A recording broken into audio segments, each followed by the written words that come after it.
से स्वागत है। मैं आपकी होस्ट गायत्री देवी। हमारे साथ जुड़े हुए कर्नल मयंक चौबे सर। बहुत बड़ी डेवलपमेंट आई है दिल्ली में, इस वक्त वॉर प्रिपरेशंस चल रही हैं।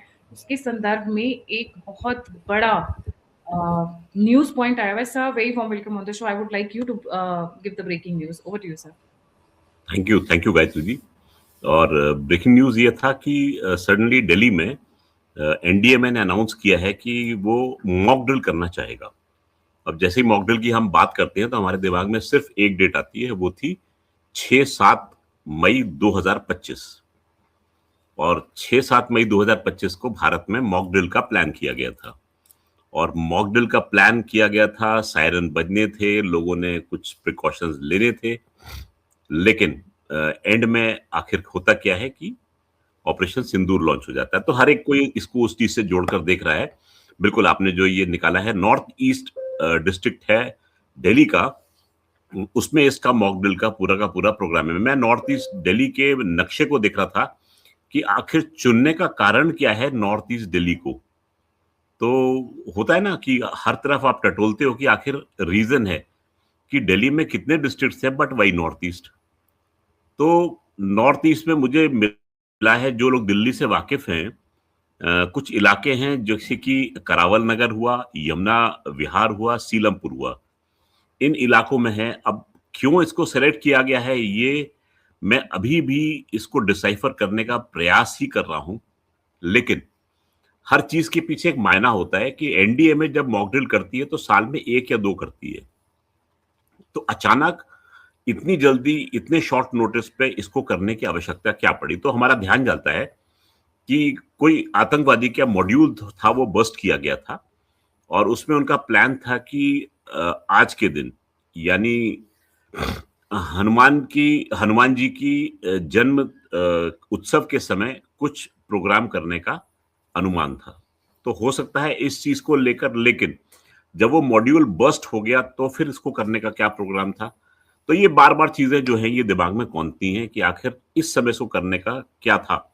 आपने नोट किया होगा कि 2 दिन पहले जैसलमेर के बॉर्डरिंग डिस्ट्रिक्ट पर भी मॉक ड्रिल की गई। और मॉक ड्रिल की प्रैक्टिस जो थी वो मॉडर्न तरीकों से, कैसे मोबाइल पर साउंड होगा, कैसे लोगों को एक्शन लेना है, तो उस तरीके से। और सेम चीज जो है वो प्रैक्टिस होती है इजराइल में।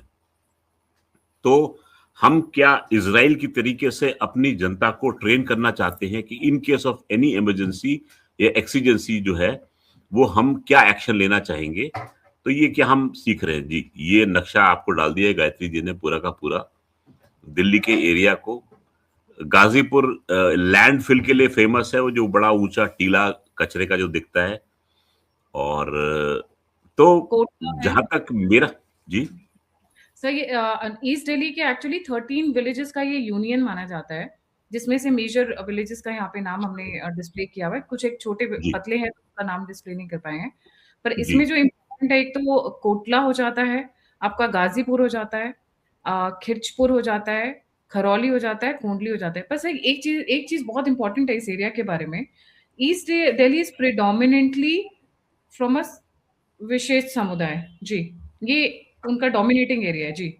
ये भी एरिया है, plus this is a very industrial specific area.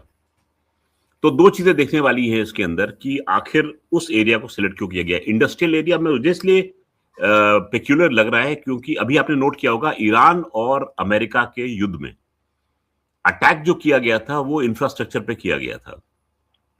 तो एक ये नया आयाम निकल के आ रहा है इकोनॉमिक वॉरफेयर का, जिसमें कि आप एक कंट्री के इकोनॉमिक वेल्थ पे अटैक करते हैं। और इस पर एक मैंने आर्टिकल भी लिखा था करीब 5 या 6 महीने पहले कि पाकिस्तान जो है वो भारत के ऊपर कन्वेंशनल वॉर से जीत नहीं सकता, न्यूक्लियर वॉर करने की हिम्मत नहीं है। तो उसके पास में क्या सूरत है जो कि वो इंडिया को परेशान कर सकता है? तो जहां तक मेरा अनुमान था कि वो एक इकोनॉमिक वॉरफेयर भारत पर लादने का प्रयास करेगा, क्योंकि इकोनॉमिकली भारत जो है वो स्ट्रांग है, पाकिस्तान कहीं टिकता नहीं है। नंबर 2, आपने भारत में पाकिस्तान के भूतपूर्व उच्चायुक्त अब्दुल बासित का बयान सुना होगा कि अगर अमेरिका हम पर अटैक करता है तो हमारे पास में क्या सोल्यूशन है कि हम भारत के सिटीज, और सबसे पहले सिटी का नाम उनके दिमाग में कौन सा आया था? मुंबई।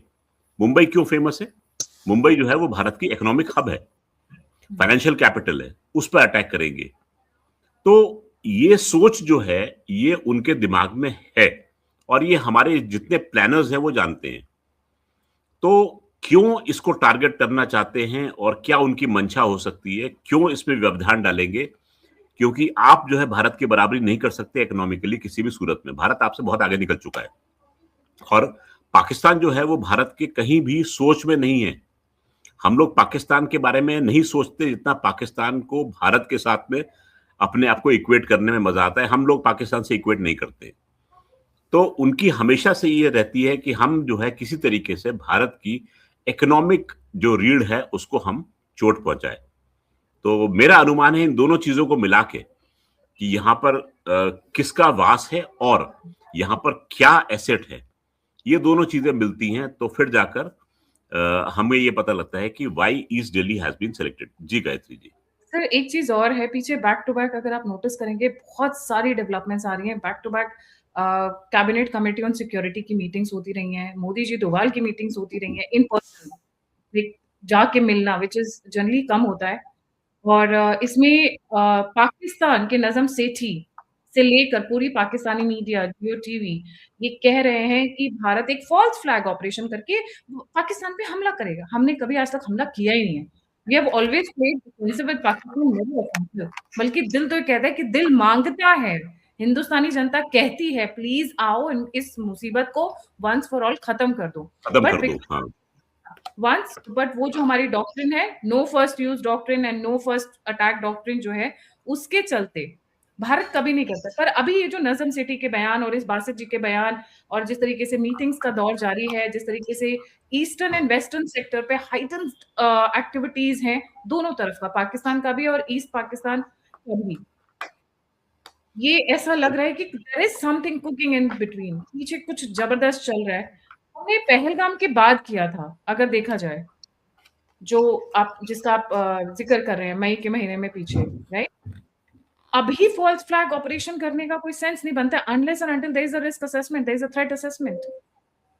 देखिए पाकिस्तानी कमेंटेटर्स को सिर्फ एक चीज नजर आती है कि भारत जो है फॉल्स फ्लैग ऑपरेशन करेगा। क्यों? क्योंकि उसको चुनाव जीतने हैं। उनको यह समझ में नहीं आता कि भारत के इतने स्टेट्स हैं, भारत परपेचुअली चुनाव के मोड में रहता है। आप आज एक चुनाव खत्म करेंगे, केरलम का करेंगे या फिर वेस्ट बंगाल का करेंगे, तो एक और चुनाव सामने खड़ा होगा और वो मेजर चुनाव होगा। तो बहाना इनके पास में ही रहता है कि भाई गवर्नमेंट को चुनाव जीतना है, इसलिए वो ये फॉल्स फ्लैग ऑपरेशन करेगी और चुनाव जीतेगी।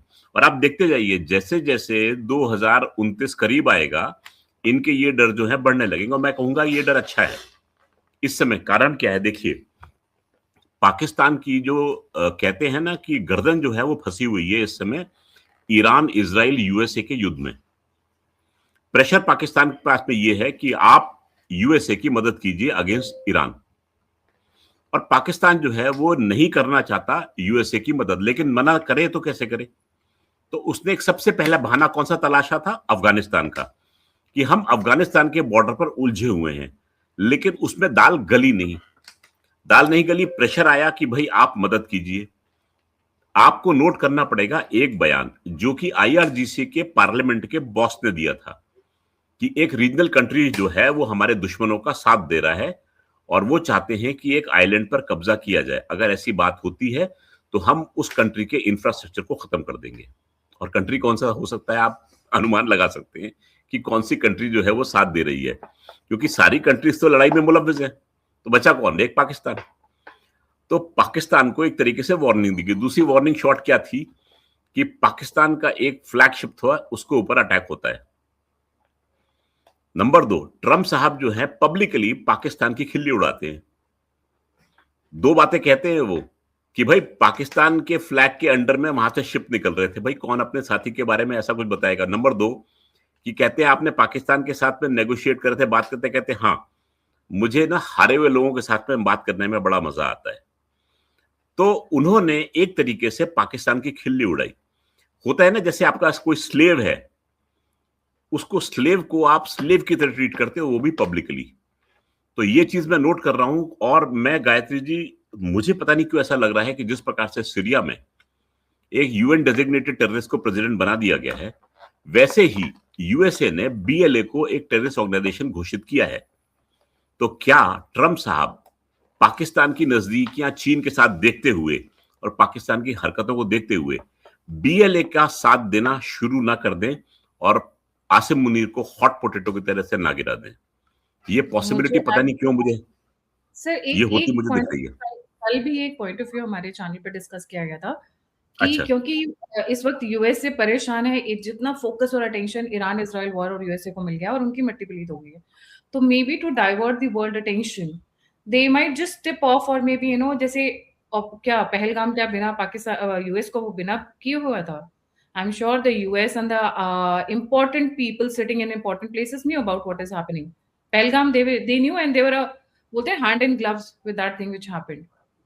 तो कुछ ऐसा अगर दोबारा भारत की तरफ करना चाहें अटेंशन डाइवर्ट करने के लिए, आई वुडंट बी सरप्राइज्ड।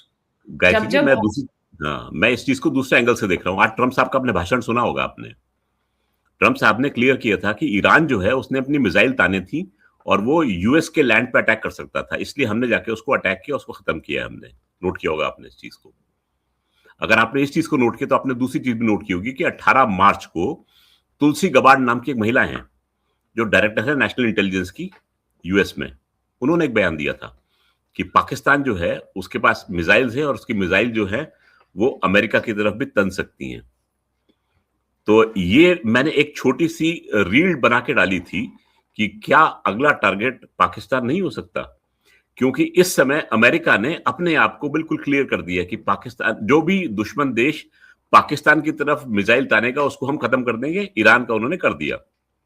तो मैंने दर्शकों के लिए एक प्रश्न छोड़ा था, क्या अगला टारगेट पाकिस्तान हो सकता है, क्योंकि ग्राउंड वर्क तैयार है उसके लिए, and US has got all the reasons to strike Pakistan. तो wouldn't be पाकिस्तान, surprised.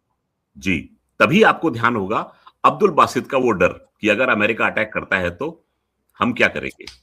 तो यहां पर मैं कड़ियां जोड़ने का प्रयास कर रहा था और मुझे लग रहा था कि आज के भाषण जो ट्रम्प साहब का है, सबसे ज्यादा डर अगर होगा तो पाकिस्तान में होना चाहिए कि पर उन्होंने, फॉल्स फ्लैग ऑपरेशन हम भी कर रहे हैं कि तैयार हम भी रहें, हाँ, ऑब्वियसली बात से बयान को कनेक्ट करते हुए, राइट जी। सो स्टे ट्यून, दिल्ली वासियों से रिक्वेस्ट है प्लीज पैनिक नहीं करें, trust your leaders, just chill out, कुछ ऐसा नहीं हो रहा है, विश्वास करें। जब ऑपरेशन सिंदूर के समय पे कुछ नहीं हुआ, बिकॉज तो इस बार तो और भी आसानी से जाएगा, क्योंकि इस बार पिछली बार तो फिर भी हो ना होल्ड करके रखा था सर सभी हमारे लीडर्स ने,